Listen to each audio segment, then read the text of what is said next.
Jeremiah 26. At the beginning of the reign of King Jehoiakim, son of Josiah of Judah, this word came from the Lord. Thus says the Lord, stand in the court of the Lord's house, and speak to all the cities of Judah that come to worship in the house of the Lord. Speak to them all the words that I command you. Do not hold back a word. It may be that they will listen, all of them, and will turn from their evil way, that I may change my mind about the disaster that I intend to bring on them because of their evil doings.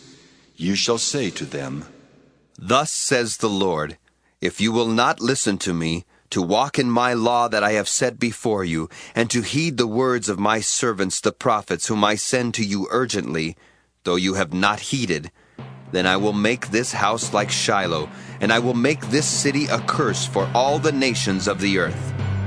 The priests and the prophets and all the people heard Jeremiah speaking these words in the house of the Lord. And when Jeremiah had finished speaking all that the Lord had commanded him to speak to all the people, then the priests and the prophets and all the people laid hold of him, saying, You shall die. Why have you prophesied in the name of the Lord, saying, This house shall be like Shiloh, and this city shall be desolate, without inhabitant? And all the people gathered around Jeremiah in the house of the Lord. When the officials of Judah heard these things, they came up from the king's house to the house of the Lord, and took their seat in the entry of the new gate of the house of the Lord. Then the priests and the prophets said to the officials and to all the people, This man deserves the sentence of death, because he has prophesied against this city, as you have heard with your own ears. Then Jeremiah spoke to all the officials and all the people, saying, It is the Lord who sent me to prophesy against this house and this city all the words you have heard. Now, therefore, amend your ways and your doings, and obey the voice of the Lord your God, and the Lord will change his mind about the disaster that he has pronounced against you. But as for me, here I am in your hands. Do with me as seems good and right to you. Only know for certain that if you put me to death, you will be bringing innocent blood upon yourselves and upon this city and its inhabitants. For in truth the Lord sent me to you to speak all these words in your ears. Then the officials and all the people said to the priests and the prophets, This man does not deserve the sentence of death, for he has spoken to us in the name of the Lord our God.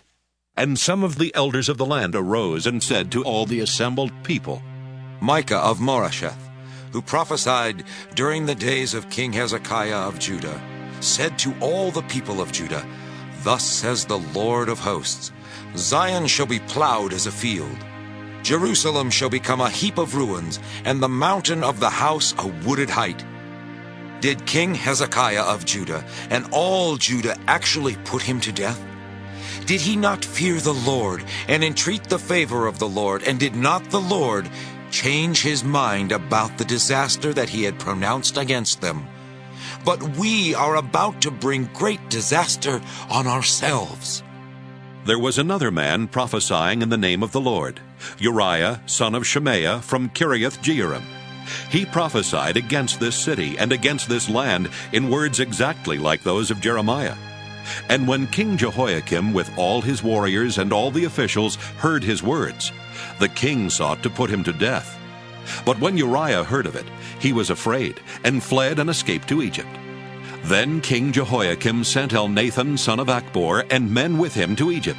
And they took Uriah from Egypt and brought him to King Jehoiakim, who struck him down with the sword and threw his dead body into the burial place of the common people. But the hand of Ahikam son of Shaphan was with Jeremiah, so that he was not given over into the hands of the people to be put to death.